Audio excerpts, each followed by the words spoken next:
On this podcast, we explore fantastical thinking, moral panics, urban legends, conspiracy theories, hoaxes, and crazes, examine the forces that shape our culture, and tell the stories that create the realities we share, and sometimes the realities we don't. I'm your host, Chelsey Weber-Smith, and this is American Hysteria. It is like a horrific version of the movie Up. Yes, is this Richard? Yes, it is. Okay, how long has the 6-year-old been missing? Now, you may be asking, well, how do we bring it down? Right. Do you shoot it with a BB gun? Do you bring in a helicopter? What do you do? Do we know for sure if Falcon is inside the basket right now? He is. But what really happened in one of the strangest stories of the year remains up in the air. October 15th, 2009 was a breezy fall day in central Colorado, the sky a bruised blue and dotted with translucent white clouds. There was nothing remarkable about this Thursday afternoon, and certainly nothing remarkable about that wide sky above the residents that were settling into their typical midweek routines. Those tuning in to a televised town hall hosted by President Obama were the first to find out that this would, in fact, be one of the most memorable days in Colorado's recent history. Not every child is going to get the support they need at home, let's face it. But all of us, in one way or another, in our communities, can be supportive of our children, helpful in making sure that they've got... All right, we're going to step away from the president for a moment here. Some pretty unbelievable pictures coming to us live. A 6-year-old boy is inside what is being called an experimental aircraft. It is like a horrific version of the movie Up that was released earlier this year. As reporters began collecting information, live footage played of a flying saucer-shaped 20-foot-wide silver helium balloon reminiscent of a Jiffy Pop container careening through the sky at an altitude of 7,000 feet, a homemade craft apparently containing a 6-year-old boy named Falcon Heaney in an enclosed basket attached to the base. CNN, MSNBC, and Fox News, along with their affiliate stations, were covering the story without interruption, as the flimsy silver mass flew at the mercy of the wind, as planes were rerouted, as the National Guard followed in Black Hawk helicopters, besides smaller news helicopters, as America watched, prayed, tweeted, and memed about the 6-year-old child in peril that they dubbed Balloon Boy.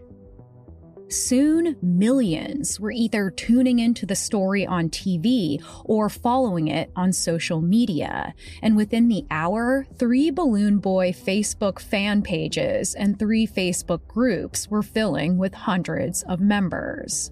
Twitter, which was relatively new at the time, exploded with news retweets and commentary, with 7 of the top 10 trending topics dedicated to the unfolding drama. Quickly, the term Balloon Boy became the #1 search on Google, while 34 of the top 40 searches were also related to the same story. Multiple original websites were created to track ongoing updates, including whereisballoonboy.com. Memes and tongue-in-cheek Twitter quips proliferated, especially ones riffing on the Pixar movie Up, which had just premiered 5 months before, as well as Kanye's then-recent interruption of Taylor Swift's VMA speech. Here's an example. Yo, Falcon, I'm happy for you and I'ma let you finish, but Pixar's Up was the best balloon adventure of all time. Of course, people were asking how on earth had something like this happened. According to Richard and Mayumi Heaney, the parents of 6-year-old Falcon, now trapped in the sky, the family had been in their backyard filming a test of their homemade science project, which involved trying to control the movement of a balloon using electricity. As the craft lifted off, they realized that it had not been properly tethered down, and Richard blew up in anger at the loss of their prototype. Record. Yeah. 3, 2, 1. Whoa! Oh my God. Okay. Are you in? Heather! You didn't put the tether down! Are you in? It was right after that they noticed that Falcon was nowhere to be seen, and his older brother expressed fear that he had snuck through the small door and into the balloon's enclosed basket when they weren't looking. As they searched their home, they couldn't find him anywhere, so they panicked. And so was it an experimental plane? Yeah, it's a flying saucer. It's a flying saucer? Yeah. How long is the flying saucer gone as well? Yeah, about 20 minutes, I think. They've both been missing for about 20 minutes? Yeah. Okay. We're going to get my son. Okay. You know, I need to talk with my husband. I know it has a... Okay, I can't understand what you're saying, ma'am. He's calling somebody. He's calling somebody? Yeah. Who's calling somebody? My husband. Okay, let me talk to him. Okay. Yeah, here, take that. Hello? Yes, is this Richard? Yes, it is. Okay, how long has the 6-year-old been missing? Just a few minutes. Was the flying saucer in the backyard? Yes. Okay, it obviously has electronics so that he can know how to work it and he gets it up off the air, off the ground? No, he doesn't know how to operate. He does not know how to operate. So, and that's gone though too, right? So we are sure that he's in that. Yeah, we looked everywhere, and then my son just said, being terrified. He said, yeah, he went inside just before it went off because we had it tethered. It wasn't supposed to take off. Okay, was it running then? Well, it doesn't run. It's filled with helium, and it operates off of 1,000,000 volts to move left and right horizontal. Okay. And we were testing it to find out what effect we could get. Just over 2 hours later, as the nation continued to watch live, the balloon finally began losing altitude, descending toward a barren field near Keensburg, Colorado, 60 miles from the Heaneys' Fort Collins home. In preparation for the worst, all the news stations put their footage on a 7 to 10 second delay, not knowing what state the little boy would be found in after the crash, with the temperature at 7,000 feet well below freezing. And we have just been told this thing is now down to 300 feet. Now it's at 100 feet. Let's us all take a deep breath. If you are predisposed to do so and you want to say a little prayer, you might want to do so now. It was a dramatic scene, terrifying, as the silver balloon's black shadow passed over the field and the craft careened toward the hard, golden ground. White SUVs and an ambulance sped across the field as one member of the National Guard sprinted on foot toward the balloon at breakneck speed, trying, it seemed, to soften the boy's landing. He dove and missed as the balloon swerved suddenly, but mercifully, the side made contact with the ground before Falcon's basket. After the craft was deflated by a group of officers stabbing the Mylar, the small door of the basket was opened. And to the shock of millions watching live around the nation, there was no little boy inside. The mystery grows. No one is in the balloon. It's not what we wanted to have to tell you, but let's get another source on that, make sure that's the case. What a roller coaster. Immediately, a grim theory was floated by a police officer.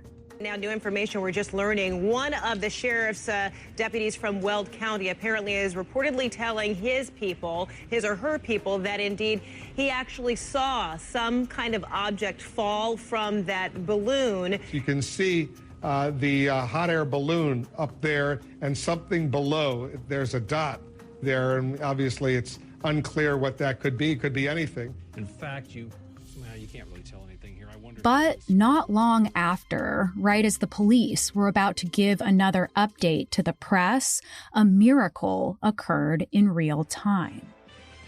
This is CNN Breaking News. He's alive. Little 6-year-old Falcon is alive and at home. Wow. We just got the page from somebody on the scene that he's at the house and he's been located. Confirmed. It turned out that the boy that America had prayed would make it through this cartoonishly frightening ordeal was actually never in any danger at all. He had just been hiding in an attic above the garage the whole time. Now, the camera's focused on the Heenies kissing and hugging their confused son and crying at their existential relief. How to feel to see my son again? This is a relief. We're gonna watch him a lot closer.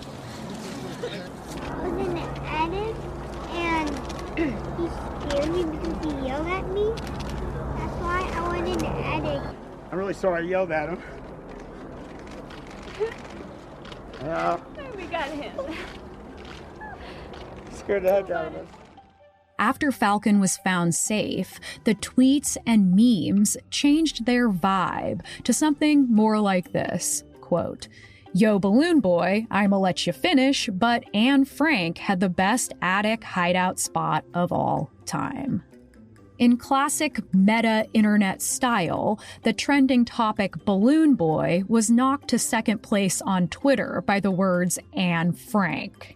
More than 6,000 individual pieces of Balloon Boy merchandise were created, including t-shirts with sayings like "Go Falcon Go," selling into the hundreds before the craft hit the ground, and then "I believe" after he had not been found in the balloon. Things only continued to get more, well, internet-y.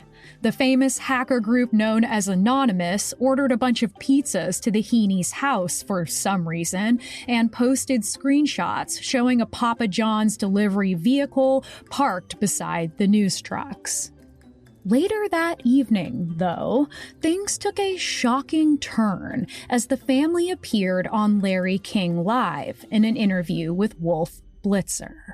So many of us all over the country today were deeply worried that he was stuck in that balloon. That balloon was out of control, simply flying around the skies of Colorado for a couple hours. But he was hiding out because he thought you were going to punish him for something that happened earlier in the day. Did he hear anything? Did he hear you screaming out, "Falcon, Falcon"? He's asking Falcon, did you hear us calling your name at any time? You did? You did? Why didn't you come out? You guys said that we did this for the show. Yeah. No. What did he mean, "we did this for the show"? I have no idea. I think he was talking about the media had been asking him a lot of questions. So somebody had asked him that question earlier. With those words, "we did this for the show," poor little Falcon seemed to have outed the spectacle as a publicity stunt, leaving his father searching for an explanation. When the Heenies appeared on ABC's Good Morning America and NBC's Today Show the next morning, things only got worse. Little Falcon, obviously nervous, threw up multiple times live during both interviews when asked about yesterday's revealing comment. This only seemed to confirm to audiences that the Balloon Boy incident was no accident. Falcon had been asked to hide in the attic in order to create what amounted to the most watched news story of the year. It was soon discovered by internet sleuths that this bold bid for attention had a precedent within the deeply quirky Heaney universe. It turned out that this wasn't the first time that they had graced the small screens of America. They had actually appeared on the batshit TLC reality show Wife Swap, in which two families, often of clashing beliefs and social classes, switch wives or husbands for 2 weeks and big drama ensues. Go get this, go get that, go do this, go do that. Mayumi doesn't jackhammer me. She doesn't go, and I really don't want to hear that because you're entering into a huge negative field. Okay, here you go. Here's how I handle this. Hey, baby, come on in and get my jackhammer. You know what I'm going to do? Hey, this is a rental store. I got a broken jackhammer over here. I think the switch is broken. How do you turn the jackhammer off? I just thought, God, Karen had such an impact on me that I wrote you a song. I wanna tell you how much you mean to me and my family. Was sad to see you go. We like you, you know. You're not half bad. Your bad half makes me whole. Can I get a hug for you? As you have heard, Richard really knows how to put on a show. So much so that when Wife Swap was making their 100th episode, viewers were asked to choose their favorite families for a special appearance, and the Heeneys nabbed one of the top spots. In addition to their stint on reality TV, the Heeneys were legit storm chasers, and Richard even rode on a plane with the National Oceanic and Atmospheric Administration that circled the perimeter of Hurricane Wilma. He landed a personal profile of his work in the Denver Post and had a paper on electromagnetic fields published in the National Weather Digest. All of this cut an image of a man with a passion for amateur science, along with an obvious hunger for the spotlight. But as more came out about the family, the question of whether or not this was truly a hoax still lingered. That is, until the now defunct celebrity gossip rag Gawker got in on the story with an article titled, "Exclusive, I helped Richard Heaney plan a balloon hoax." The report contained an interview with a 25-year-old researcher named Robert Thomas, who had been working with Richard on a reality TV proposal for the ABC producers of Wife Swap, described as Mythbusters meets Mad Scientist. The idea was that Richard and his family would perform esoteric experiments to try to prove or disprove different scientific theories. Robert Thomas provided Gawker email evidence of the working proposal, which included creative ways to generate publicity for the potential show. One bullet point among many went like this. Can we attract UFOs with a homemade flying saucer? We will modify a weather balloon so that it resembles a UFO and will electrically charge the skin of the craft. Byfield-Brown effect. We will capture the footage on film and will utilize the media as a means with which to make our presence known to the masses. This will not only provide us with incredible footage, but will also generate a tremendous amount of controversy among the public, as well as publicity within the mainstream media. This will be the most significant UFO-related news event to take place since the Roswell crash of 1947, and the result will be a dramatic increase in local and national awareness about the Heaney family, our reality series, as well as the UFO phenomenon in general. Ooh, yikes. But there was more. Somewhat unsurprisingly, internet sleuths also uncovered offbeat YouTube videos on Richard Heaney's channel, including one claiming that Hillary Clinton is a reptilian alien. And the Gawker article included comments about how Richard believed that he needed to become famous to get the word out about the reptilian cabal and the world-ending events coming in December of 2012. They also dug up a rap video he had produced starring his 3 sons that mocked the pussification of American culture. The police chimed in with their opinion that yes, this was all a hoax, telling the public that Richard had called the local news and told them to use one of their helicopters to track the balloon before he called 911. Soon, the news cycle would pour over into the entertainment world on what else but Saturday Night Live's Weekend Update. In other news this week, the Senate Finance Committee voted to approve their bill in the healthcare. This is the first... Oh, no. How's it going? It's the balloon from Colorado. Hey, Seth, how's it going? Get out of here, balloon. Why?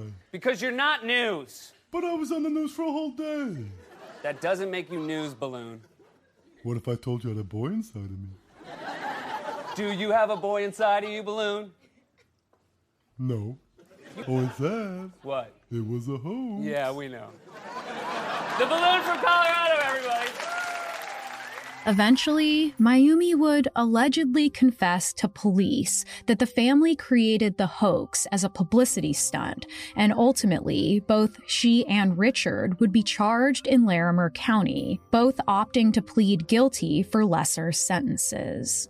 Richard went to jail for 90 days for attempting to influence a public servant, Mayumi for 20 days for making false reports to authorities, and they were also required to pay a fine of $36,000. But despite the guilty pleas, no one in the family has ever publicly admitted to the hoax, and they vehemently defend each other's total innocence, claiming that the whole thing was a big misunderstanding. At the end of this episode, we will explore some of their side of the story. But first, as is our custom here, we're going to look at some striking connections between the Balloon Boy event and the early days of the hot air balloon craze of the 1700s and 1800s, when hoaxes and outrageous public spectacles filled the huge balloons with hot air, both literally and figuratively.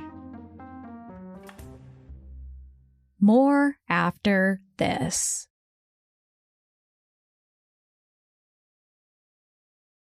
And now, back to the show.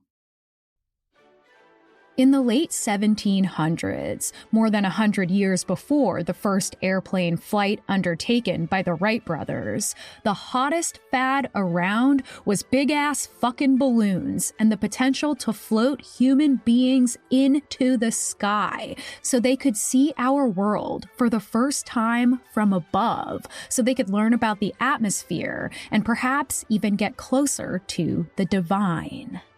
The idea of daredeviling oneself with abandon into the great firmament above may sound like a deeply American idea. However, the epicenter of this revolution occurred in France.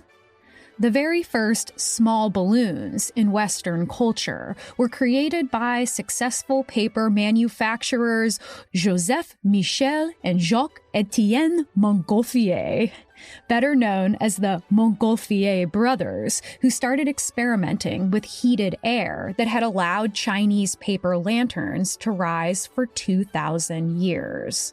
They built lightweight wooden boxes, covered them in fabric, and then used smoky air to fill the chamber. And by September of 1783, they had perfected the design enough to add living cargo to a much larger floating craft.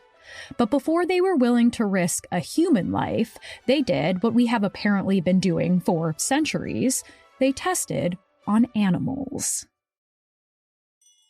They announced that their landmark exhibition was to take place in front of the royal palace in the city of Versailles. And on the day of the animal launch, over 130,000 spectators flooded the city, with special guests Louis XVI, Marie Antoinette, and of course, seemingly ever-present Benjamin Franklin, who would soon comment that perhaps a balloon mobile could be created that would ferry his ass through the air to avoid the cobblestones that so inflamed his gout.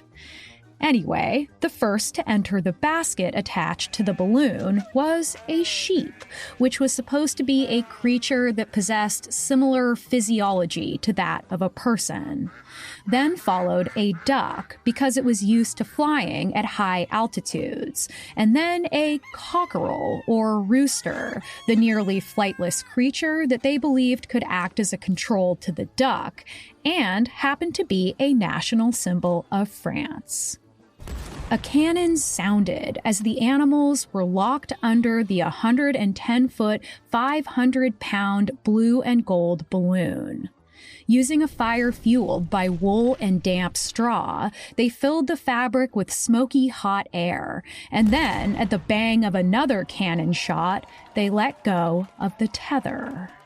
It took off rapidly into the air until the craft was nothing but a tiny dot, making it to just under 2,000 feet before a small tear sent it sinking gently back to Earth some 2 miles away.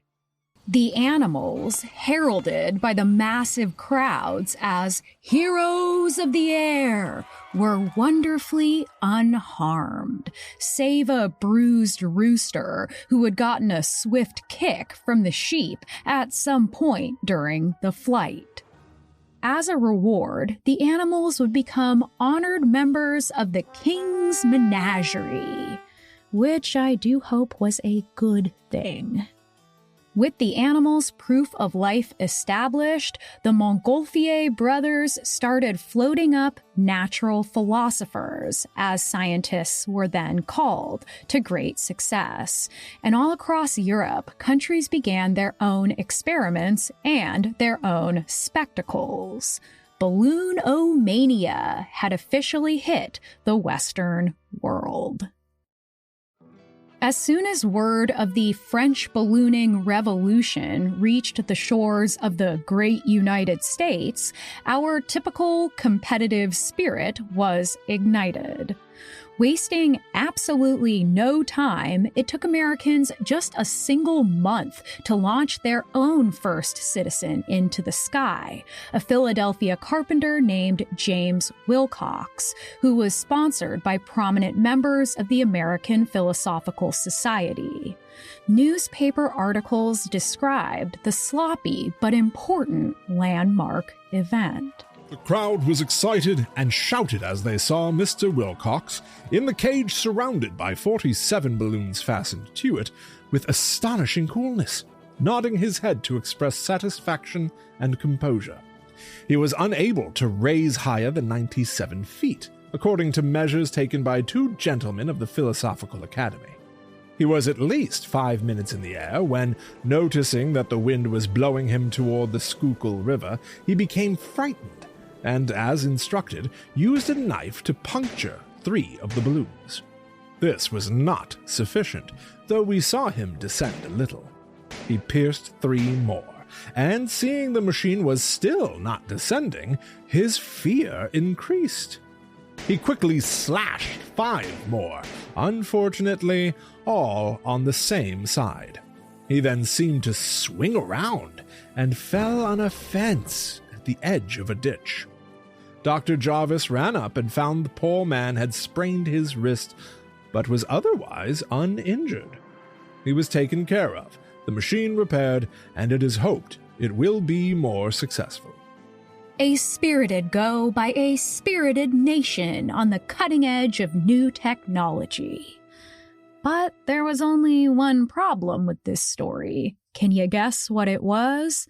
It was a total hoax, one that was so widely believed that it is still sometimes written about as truth by decently reputable sources to this very day.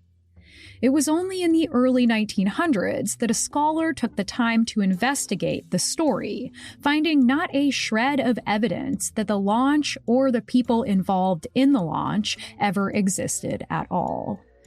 Soon after that, another hoax tricked Americans with a widely read newspaper story from March of 1784 that claimed that the literary assistant to Benjamin Franklin had died while on an experimental balloon trip in France.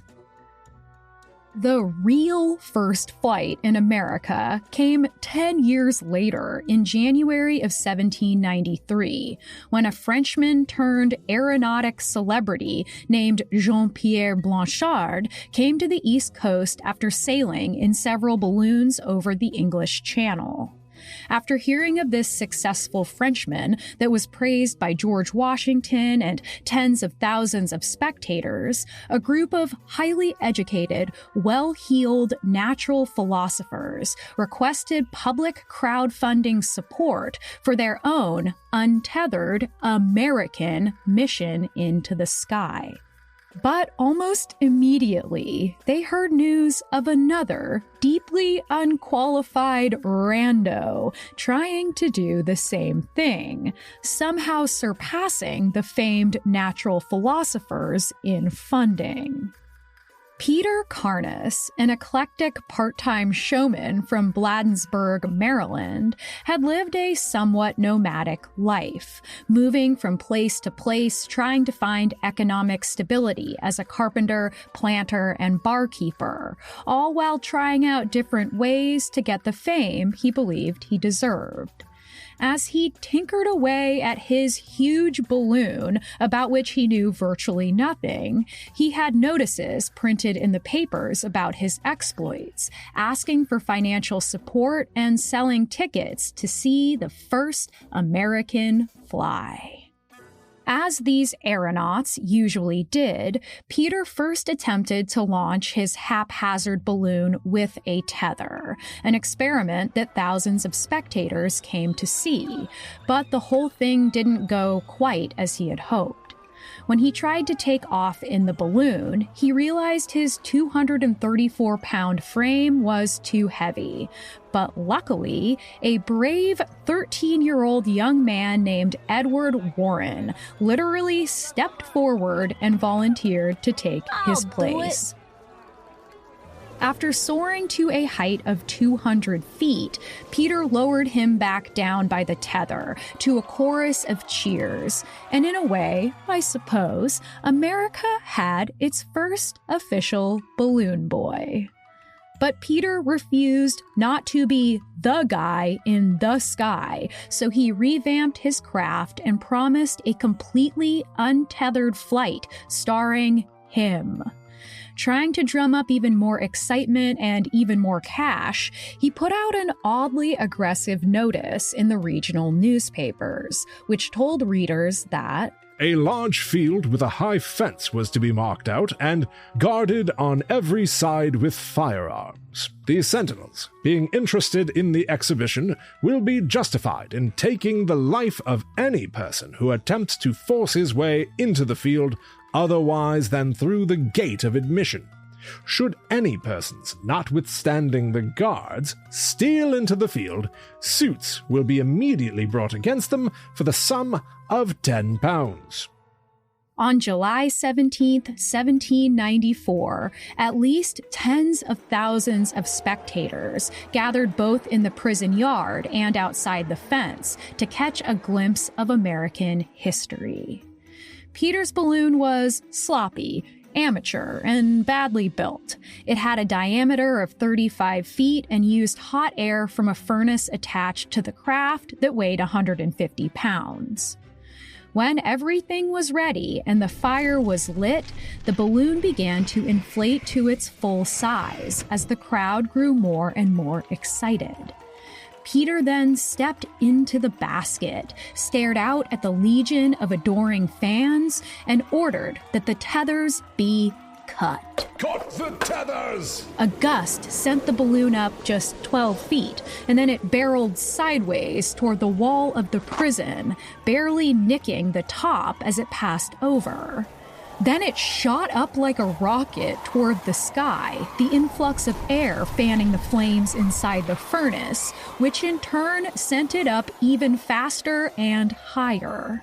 The crowds cheered wildly for their hero, Peter Carness, as the sight of the balloon and its rider became smaller and smaller in the broad sky. Suddenly, though, the speck they were staring at turned a bright orange, and soon the multitude of people gasped and screamed. The balloon was fully on fire and rapidly losing altitude. Within seconds, it was completely engulfed, turning an ashy gray as it floated back to Earth. The crowd was shocked, devastated, and broken-hearted at the tragedy that, to me, shares some similarities with the Balloon Boy incident more than 200 years later. That's because, despite the tens of thousands of people watching what they believed to be an unimaginable, unprecedented, tragic event, it was actually anything but. You see, when the basket containing Peter hit the top of the prison wall, he was thrown out, landing on the ground with only minor injuries, which in turn caused the balloon to suddenly lighten, rise too quickly, and then burst into flames.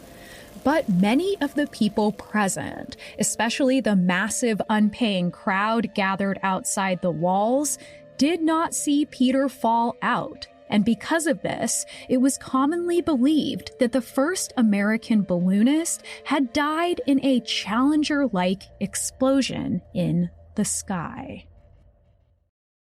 Tragic or not, Peter's amateur flight inspired others with little to no experience with natural philosophy to build their own balloon contraptions. And suddenly, these rickety inflatables were landing folks in the yards of farmers, some of whom did not yet know about balloonomania and were panicked that otherworldly demons were descending upon their land. But luckily, it was known to the balloonists that they needed to bring along a bottle of champagne to prove their earthly origins and appease those whose property they had accidentally propelled themselves onto. And the public themselves only grew more and more obsessed with this new world that was opening up in the sky. The American New Jersey Gazette wrote about the balloonomania that had hit the United States like this. Balloon hats, balloon bonnets, balloon caps, balloon ribbons, and balloon pins. The ladies now have double balloon earrings and balloon side curls, so that there are no less than 7 balloon articles appertaining to the decoration of the most beautiful balloon in nature, the head of a pretty woman. Of course, increasingly wild shows were needed to keep the attention and score the cash from the spectacle-loving populace. Over the next century, ballooning would lend itself more to entertainment than aeronautics, and dangerous stunts became a staple of county fairs and other popular events. One man was known for parachuting off a risen balloon while riding a bicycle mid-air.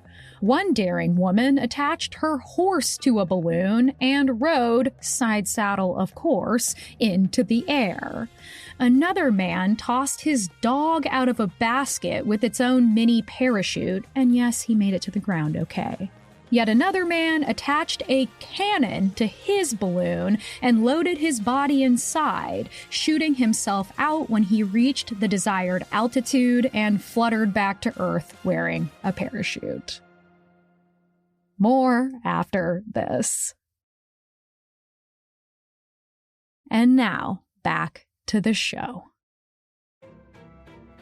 In 1844, some 60 years after the successful flights of the Montgolfier brothers, a story was published on the front page of the New York Sun with the heading, Astounding News! By express via Norfolk, the Atlantic crossed in 3 days. Signal triumph of Mr. Monk Mason's flying machine.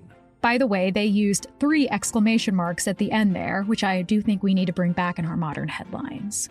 The opening paragraph read, "The great problem is at length solved. The air, as well as the earth and the ocean, has been subdued by science, and will become a common and convenient highway for mankind. The Atlantic has been actually crossed in a balloon, and this too without difficulty, without any great apparent danger, with thorough control of the machine, and in the inconceivably brief period of 75 hours from shore to shore." The journalist behind the story would later recount the effect the story had on the people of New York City. On the morning of its announcement, the whole square surrounding the Sun Building was literally besieged, blocked up from a period soon after sunrise until about 2 o'clock p.m. I never witnessed more intense excitement to get possession of a newspaper. The long report that followed was full of intricate and often boring details. Names, dates, measurements, all the stuff one would expect when reading a serious account of a landmark event. It also included excerpts from the diary of Irishman Mr. Monk and his co-pilot, Englishman Mr. Ainsworth, who wrote, "The last 9 hours have been unquestionably the most exciting of my life.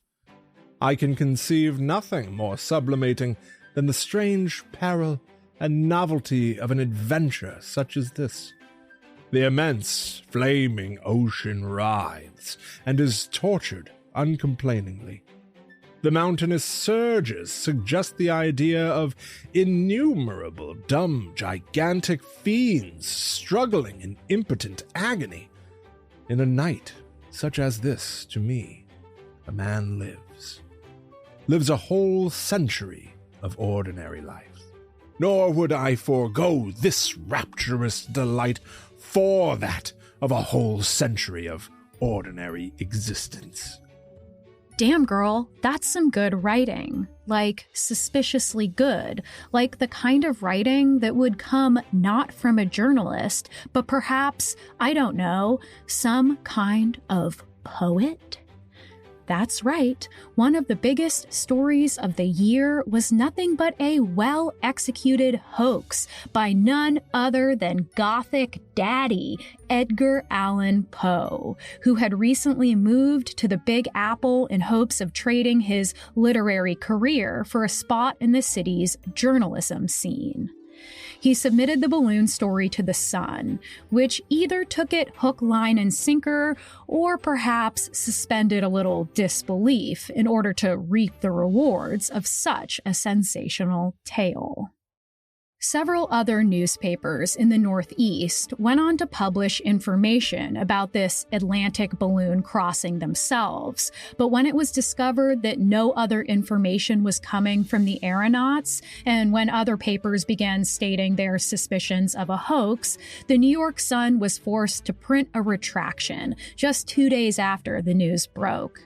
But in terms of their credibility, it didn't matter much. The company had already been responsible for the Great Moon hoax 9 years before, when it printed a story of the telescope discovery of all kinds of strange beings that lived on the moon. With both hoaxes, the Sun raked in massive profits, upselling their papers during the balloon flight frenzy from 5 cents to 15 cents, or $15 today. Mr. Poe, who received no money from his stunt, was instead met with insurmountable bad blood in the journalistic scene, relegating the man back to his former life as a poet and fiction writer. There's been rumors that this might be a big publicity stunt or a hoax. Please address that. That's horrible. I mean, after the crap we just went through, no. So let us now return to the great Heaney family dilemma of 2009.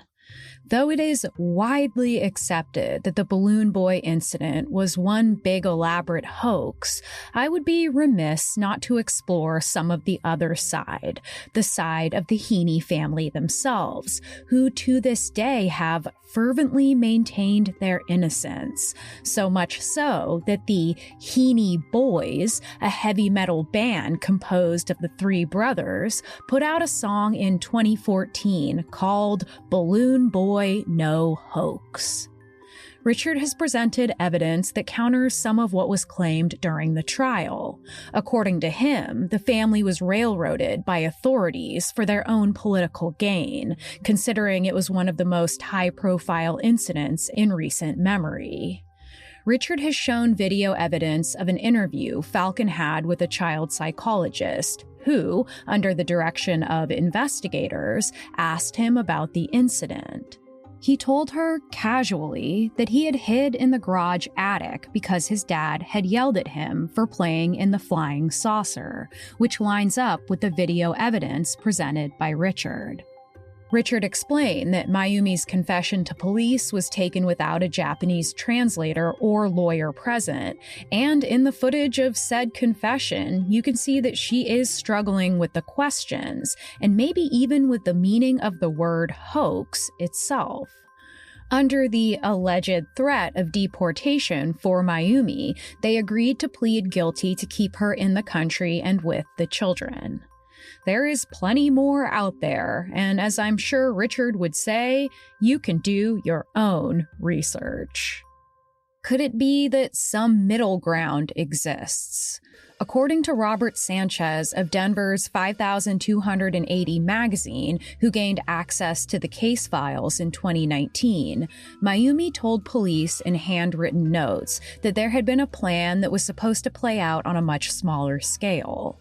They would launch the balloon, have Falcon hide in the basement, call the FAA to track the runaway craft they said contained their son, then let them know a half hour later that Falcon had been found. Then they would make sure that the local Fort Collins newspaper picked up the story the next day, and perhaps the whole thing might go viral and help their chances at that reality TV show. When Falcon hid not in the basement, but instead the attic above the garage, and they could not find him, they started to believe their own hoax, that Falcon really was stuck in that balloon. As they scrambled to figure out what to do, the TV news picked up the story and reported on the 2.5-hour ordeal live, the whole thing blowing up into something so much bigger than the Heeneys ever meant for. Whatever the truth may be, Richard and Mayumi were granted a full pardon by Colorado Governor Jared Polis 11 years after the incident occurred. The reason given was that the parents had served their sentences and the public was ready to move on, and Richard and Mayumi didn't deserve to have a permanent criminal record dragging them down for the rest of their lives. The early history of ballooning was representative of how science in the Age of Enlightenment moved forward.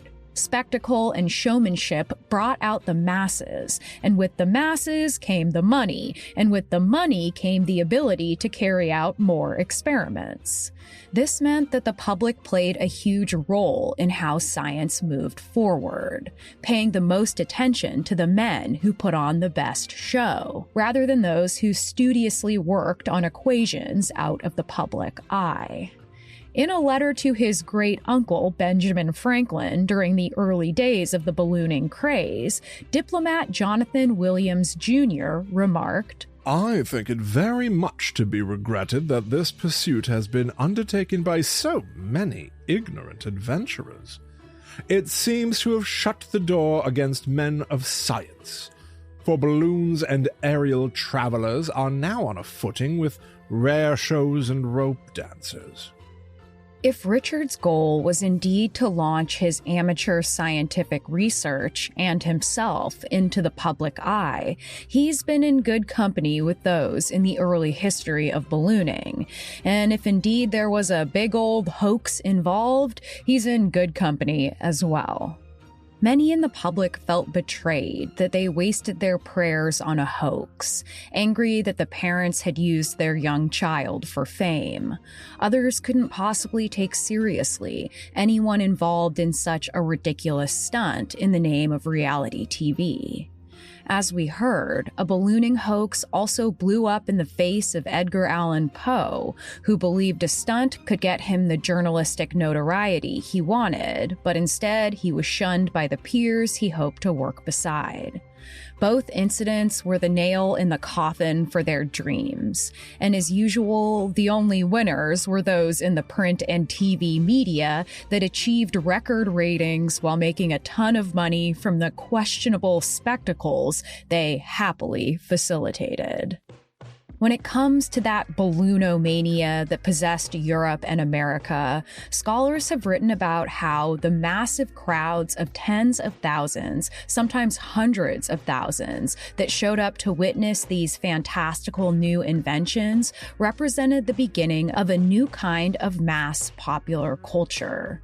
Because the balloon launches were unfolding live, and especially because they were happening high in the sky where everyone could see, this was in many ways the first time that the masses could actually watch a landmark spectacle at the same time together. It was their version of breaking news, news that included anyone and everyone who tuned into the sky, who for days, weeks, even years would have something remarkable to talk about. Just like the Balloon Boy event was broadcast on live TV across the nation, across the great new landscape of social media, citizens of yore paused their own lives to watch something mystifying together, waiting for an impossible miracle or a devastating tragedy in the wild blue yonder above, holding their breath, praying to the great God of spectacle on high.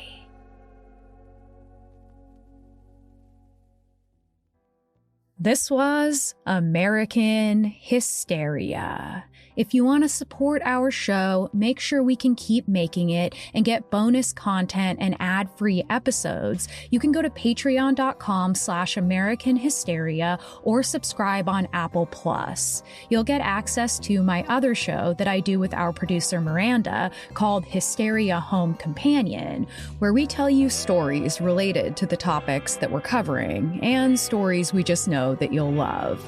That's patreon.com/American Hysteria or subscribe on Apple Plus. If you go to AmericanHysteria.com, and I sure hope you will, you can leave us a message on the Urban Legends hotline about a tale that you remember from growing up, or even one that you've heard recently, and we might do an entire investigation about it. And you can also pick up some merch. It's AmericanHysteria.com. Another really great way to help out our show is to leave us a 5-star review on whatever app you use. And you can also follow us on Instagram at American Hysteria Podcast. American Hysteria is written, produced, and hosted by me, Chelsey Weber-Smith. Our producer and editor is Miranda Zickler. Our associate producer and sound designer is Riley Swedelius-Smith. And our voice actor is Will Rogers. Thanks, as always, for listening, and I hope you have a spectacular week, or maybe just one merciful week without any spectacles.